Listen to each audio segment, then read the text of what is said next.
할렐루야. 오늘도 예배 자리에 나오신 여러분들을 진심으로 환영하고 축복합니다. 우리 사도신경 들으심으로써 2021년의 첫 예배를 우리 하나님께 올려드리도록 하겠습니다. 전능하사 천지를 만드신 하나님 아버지를 내가 믿사오며 그 외아들 우리 주 예수 그리스도를 믿사오니 이는 성령으로 잉태하사 동정녀 마리아에게 나시고 본디오 빌라도에게 고난을 받으사 십자가에 못 박혀 죽으시고 장사한 지 사흘 만에 죽은 자 가운데서 다시 살아나시며 하늘에 오르사 전능하신 하나님 우편에 앉아 계시다가 저리로서 산자와 죽은 자를 심판하러 오시리라. 성령을 믿사오며 거룩한 공예와 성도가 서로 교통하는 것과 죄를 사하여 주시는 것과 몸이 다시 사는 것과 영원히 사는 것을 믿사옵나이다. 아멘.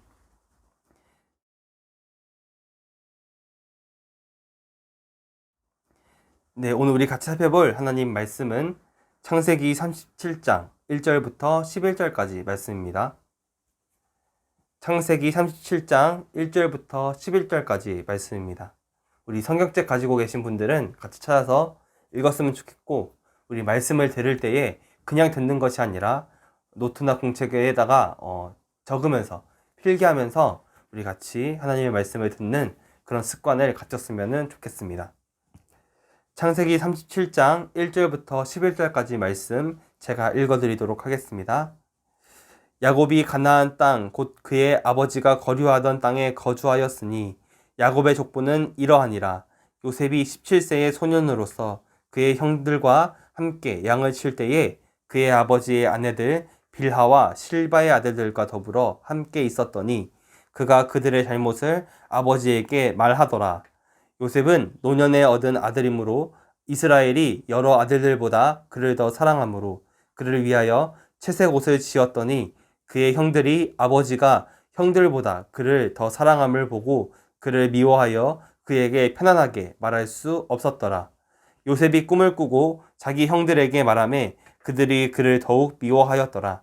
요셉이 그들에게 이르되 청하건대 내가 꾼 꿈을 들으시오. 우리가 밭에서 곡식단을 묶더니 내 단은 일어서고 당신들의 단은 내 단을 둘러서서 절하더이다. 그의 형들이 그에게 이르되 내가 참으로 우리의 왕이 되겠느냐, 참으로 우리를 다스리게 되겠느냐 하고 그의 꿈과 그의 말로 말미암아 그를 더욱 미워하더니 요셉이 다시 꿈을 꾸고 그의 형들에게 말하여 이르되 내가 또 꿈을 꾼즉 해와 달과 11별이 내게 절하더이다 하니라. 그가 그의 꿈을 아버지와 형들에게 말하매 아버지가 그를 꾸짖고 그에게 이르되 내가 꾼 꿈이 무엇이냐, 나와 내 어머니와 내 형들이 참으로 가서 땅에 엎드려 내게 절하겠느냐. 그의 형들은 시기하되 그의 아버지는 그 말을 간직해 두었더라. 아멘.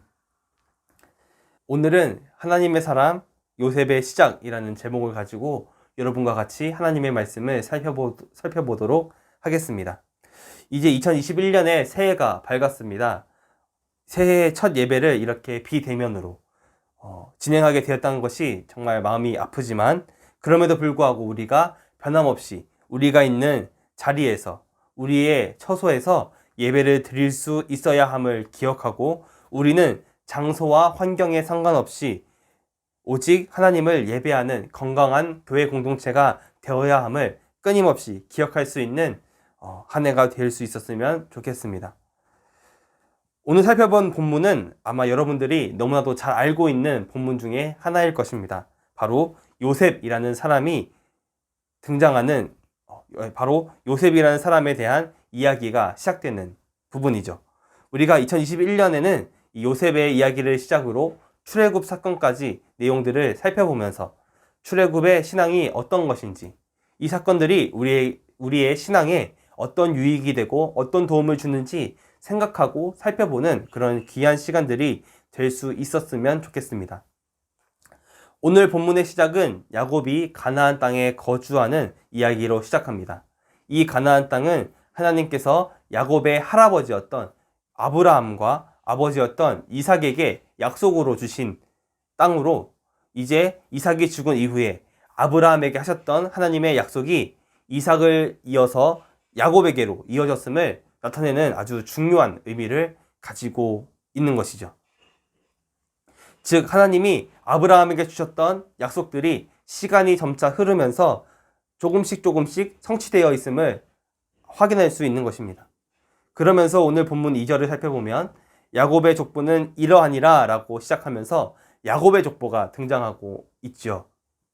오늘 우리가 살펴보진 않았지만 바로 앞장인 36장 1절은 에서의 족보는 이러하니라 라고 하면서 이삭의 또 다른 아들인 에서의 족보를 소개하면서 에서의 자손들이 어떻게 큰 민족을 이루게 되었는지 등장하고 있습니다.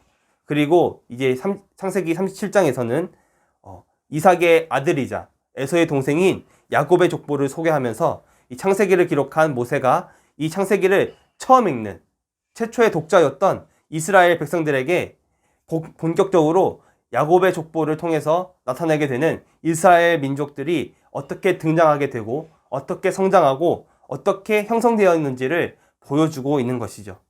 그런데 오늘 본문을 잘 살펴보면 우리가 지금까지 알고 있는 족보와는 조금은 다른 형식으로 나타나고 있음을 확인할 수가 있습니다.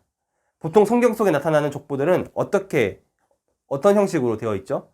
일반적인 족보는 창세기 36장의 에서의 족보처럼 누가 누구를 낳고 이런 식으로 진행하고 있는데 오늘 2절 말씀에서 야곱의 족보는 요셉이 17세 때의 이야기로 시작하고 있습니다.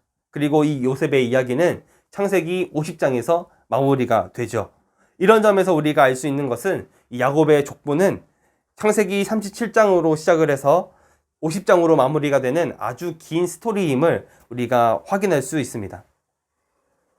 다른 족보들은 이름만 쭉 나열되어 있는 것에 비해서 창세기 37장의 야곱의 족보는 인물들의 행적을 아주 자세하게 기록하고 있는 족보인 것이죠. 그리고 그 족보에 나타나는 가장 핵심적인 인물이 바로 야곱의 아들 요셉입니다. 야곱의 족보가 시작되는 스토리 속에서 요셉은 17세의 소년이었습니다. 우리로 치면 고1 정도의 나이로 질풍노도의 시기를 겪고 있는 사춘기를 겪고 있는 청소년, 고딩이었죠. 이때 요셉은 형들과 같이 양을 치고 있었던 것 같습니다. 그리고 야곱의 아내들이었던 빌하와 실바의 아들들과 함께 있었다고 기록하고 있죠.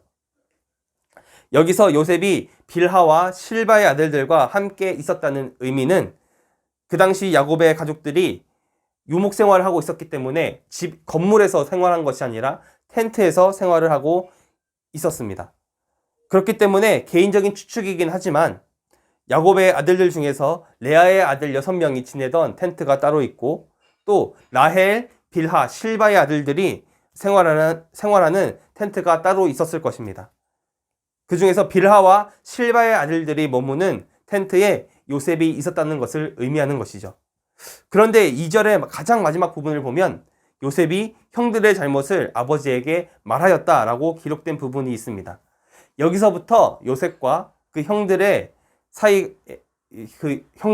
사이에 앙금이 갈등이 시작되는 것처럼 보입니다. 우리는 이 부분을 읽을 때에 요셉이 형들의 잘못을 보고 숨기는 것이 아니라 아버지에게 가서 그 잘못들을 일러바치는 장면을 떠올리곤 합니다. 그래서 요셉이 정의로운 사람, 형들의 잘못을 눈 감고 방관하는 것이 아니라 그것을 사실대로 아버지에게 말하는 정직한 사람이면서 형들의 입장에서는 자신들의 잘못을 아버지에게 일러바치는 고자질쟁이처럼 보였기 때문에 이 형들은 요셉을 더욱더 미워했을 것이라고 이해하기가 쉽습니다. 그런데 사실 이 부분은 우리가 이 요셉이라는 사람을 너무 과대평가해서 생기는 오류입니다. 오늘 본문에서 그가 그들의 잘못을 아버지에게 말하더라 라고 하는 부분에서 말하다 라는 단어는 히브리어로 보고하다 라는 뜻을 가지고 있습니다. 그러니까 요셉이 형들의 잘못을 아버지에게 보고했다는 의미죠. 그런데 이 보고했다는 말은 단순히 팩트를 가지고 아버지에게 보고했다는 의미가 아니라 악평하다, 비난하다는 의미를 가지고 있습니다. 그러니까 사실 요셉은 형들의 잘못을 아버지에게 팩트를 가지고 이야기했던 것이 아니라 아버지에게 형들의 험담을 했다고 이해하는 것이 더 바람직합니다. 예를 들자면 이것은 상상이지만 만약에 형들이 양을 치다가 배가 고파서 아버지 몰래 양 한 마리를 잡아서 잡아먹었다고 칩시다. 그 사실을 요셉이 보고 아버지에게 가서는 아버지, 형들이 양 12마리를 잡아서 먹었대요 라고 하면서 사실을 부풀리거나 형들을 험담했기 때문에 이것이 형들이 요셉을 미워했던 이유 중 하나로 작용했을 것입니다. 3절 말씀을 살펴보면 야곱이 요셉을 아끼는 이유가 등장하고 있는데 야곱이 늙었을 때에 요셉을 얻었기 때문에 야곱이 요셉을 너무나도 아꼈음을, 더 사랑했음을 언급하고 있습니다. 뿐만 아니라 요셉은 야곱이 가장 사랑했던 아내 라헬의 장남으로 태어났고 심지어 라헬은 아이를 갖지 못하는 불임 여성이었음에도 불구하고 하나님의 은혜로 태어난 아이였기 때문에 야곱은 요셉을 다른 아들들보다도 더 귀하게 생각했습니다. 그 증거가 바로 오늘 본문에 등장하는 채색 옷이죠. 이 옷은 정확하게 어떤 옷인지 우리가 알 수는 없지만 굉장히 화려한 색으로 되어 있고 긴 소매로 되어 있었던 옷이었습니다. 과거 고대 근동지방에서 이 채색 옷을 입히는 경우는 왕족이나 상류층의 귀한 자녀에게 입혀주거나 그 가문을 이을 상속자에게 입히는 옷이었습니다. 그러니까 사실상 야곱은 요셉을 자신의 가업을 이을 상속자, 이스라엘 가문을 이을 상속자나 그 버금가는 대우를 해주었기 때문에 요셉을 그 정도로 편애하고 있었기 때문에 다른 형들의 시기심을 한 몸에 받았던 것이죠. 그런 요셉이 아버지에게 하는 말은 그것이 사실이든지 부풀려진 말이든지 악담이든지 상관없이 모두 사실처럼 전달되었기 때문에 형들은 요셉에게 편하게 솔직하게 말할 수 없었던 것입니다. 이런 상황 속에서 오늘 본문에 가장 큰 위기가 등장하죠. 바로 요셉이 꾼 꿈입니다. 요셉은 아주 신기한 꿈을 꾸었고 그 꿈의 내용을 자신의 형들에게 들려주죠. 그 꿈의 내용이 무엇이었을까요? 7절 말씀의 내용인데 밭에서 요셉이 형들과 함께 곡식에 단을 묶고 있었는데 요셉의 단이 일어서고 다른 형들의 단은 요셉의 단 주변을 둘러싸서 그 요셉의 단을 향해서 절을 했다는 내용이었습니다. 이 꿈의 내용을 들은 형들의 반응은 어땠을까요? 우리가 앞서 요셉이 아버지 야곱이 가장 사랑하는 라헬의 아들이면서 불임하는 중에 낳은 귀한 아들이라 아버지의 사랑을 독차지하고 있었고 형들의 험담을 하면서 심지어 가문의 상속자들이 입는 회색 옷을 입은 것도 눈꼴 시려울 정도인데 갑자기 자기가 꿈을 꿨는데 형들의 단이 요셉의 단에게 절을 했다는 이야기를 들으니까 속에서 열불이 나고 진짜 빡치는 상황이었을 것입니다. 이 말은 곧 자기들이 요셉에게 절을 한다는 소리와 같기 때문이죠. 그래서 요셉의 형들은 요셉에게 이렇게 말합니다. 8절 말씀인데 제가 읽어드리도록 하겠습니다.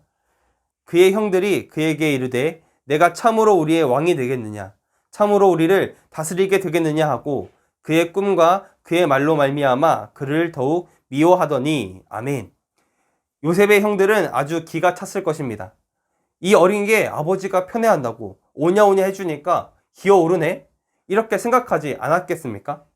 여러분들도 아마 대부분 형제가 있을 텐데 동생이나 나이가 어린 사람이 자기에게 대들면 기분이 어떤가요? 솔직히 짜증이 나죠. 아마 요셉의 형들도 그런 기분이었을 것입니다.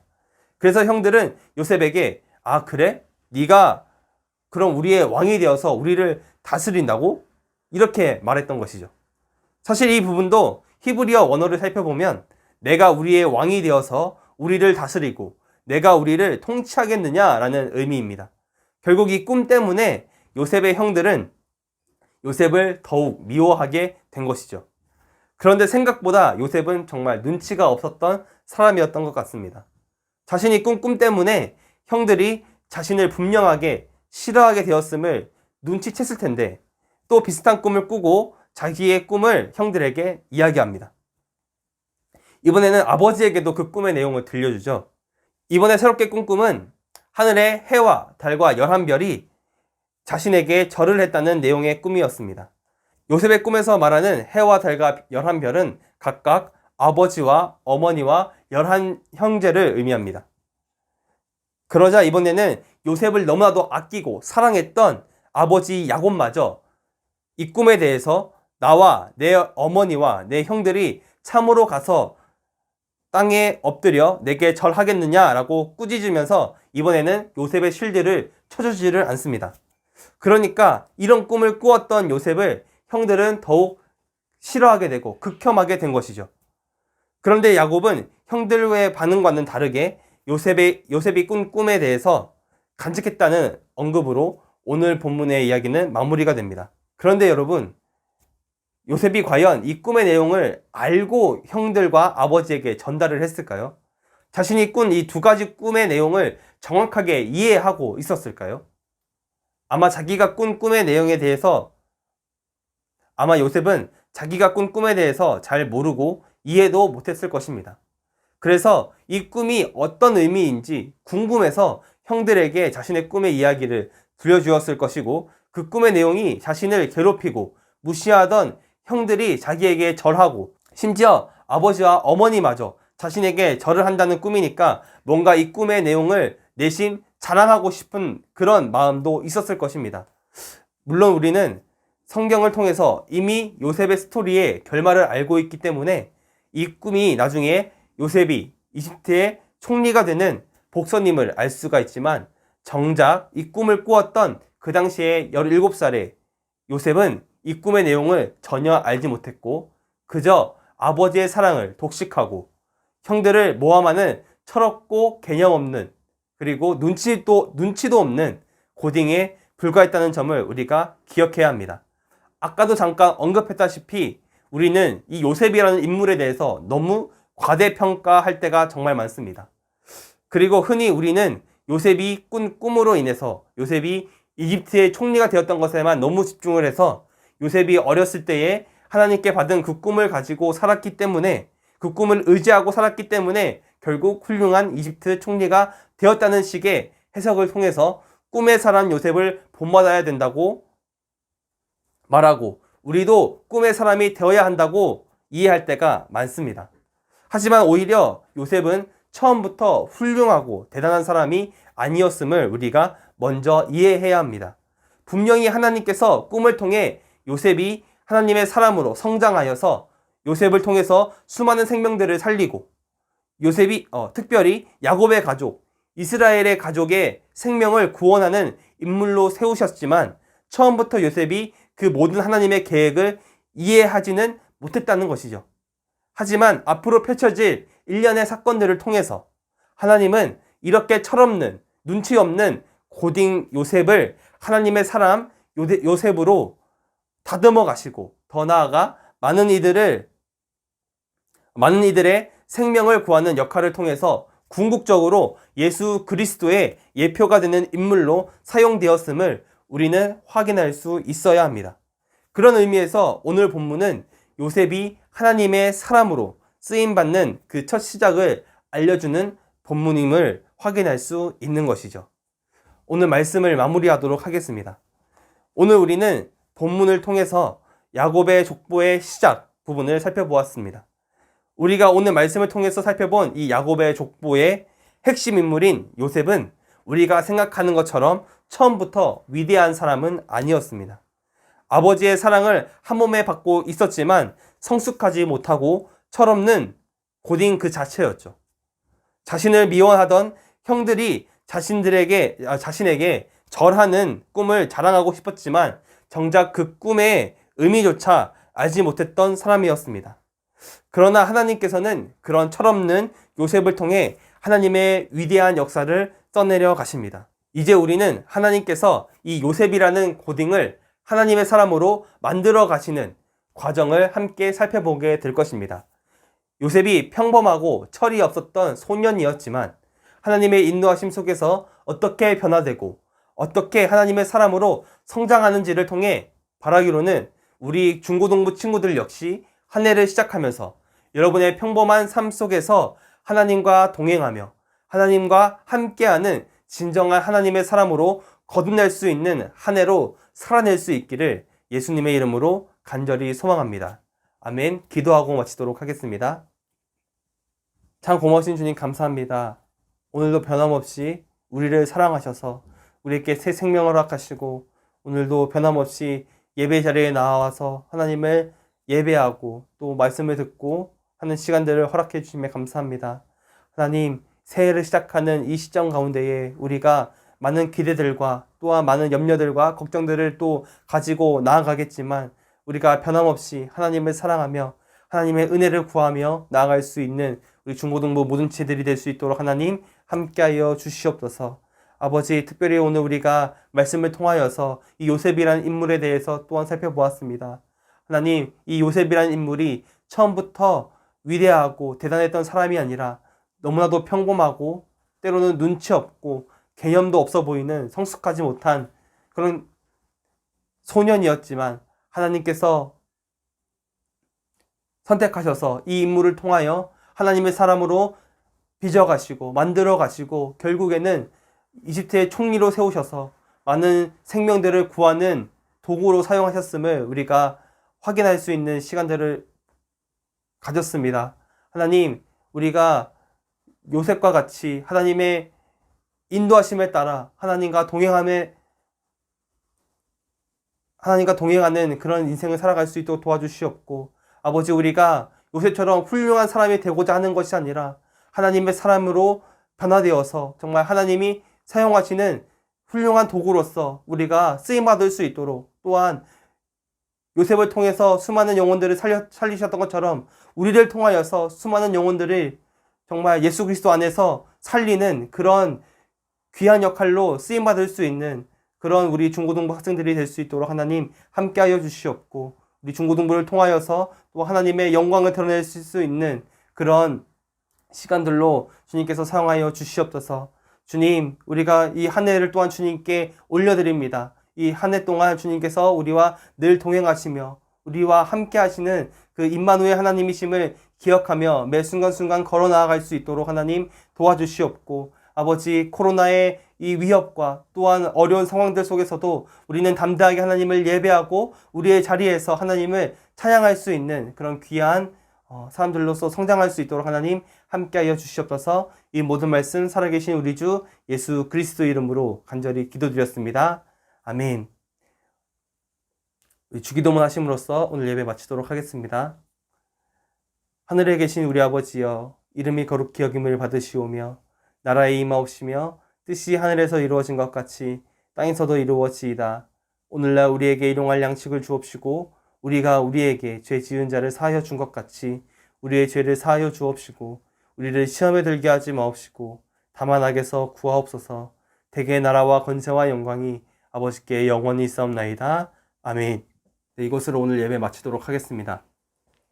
여러분들에게 한 가지 광고 드리고 싶은 것은 내일부터 월, 화, 수 이렇게 3일 동안 진행되는 기도의 11조를 우리가 같이 진행하려고 합니다. 이 기도의 11조는 한 달에 10분의 1인 3일을 하나님께 올려드림으로써 우리의 시간마저 하나님께서 주신 것임을 고백하고, 또 우리 시간의 주인은 내가 아니라 하나님이심을 이렇게 고백하는 그런 시간입니다. 또 우리가 이 코로나 상황 가운데에서 잃어버렸던 우리의 기도의 열정, 그리고 또 말씀을 사모하는 그런 열정들을 다시 한번 회복하고자 우리 같이 했으면 좋겠다는 의미에서 올해부터 매월 이렇게 첫 월, 화, 수 이 3일을 새벽 기도로 깨우는 그런 시간입니다. 여러분들 많이 동참을 해주셨으면 좋겠고, 시간은 새벽 6시에 진행을 할 예정입니다. 여러분들 많이 동참해 주시고 이렇게 우리가 새벽을 깨우는 그런 작업들을 통해서 또 하나님과 깊은 교제를 더 깊게 나눌 수 있는 그런 시간이 되었으면 좋겠습니다. 오늘 예배 드리시느라고 고생 많으셨고, 또 새롭게 올라오신 우리 중1 친구들 이렇게 인사를 하게 돼서 참 많이 안타까운데, 우리 또 다시 예배가 현장에서 진행이 되면 또 같이 축복하고 그런 시간을 가졌으면 좋겠습니다. 여러분 수고하셨고, 내일 새벽에 만나도록 하겠습니다. 여러분 조심히 들어가세요. 새해 복 많이 받으세요. 안녕.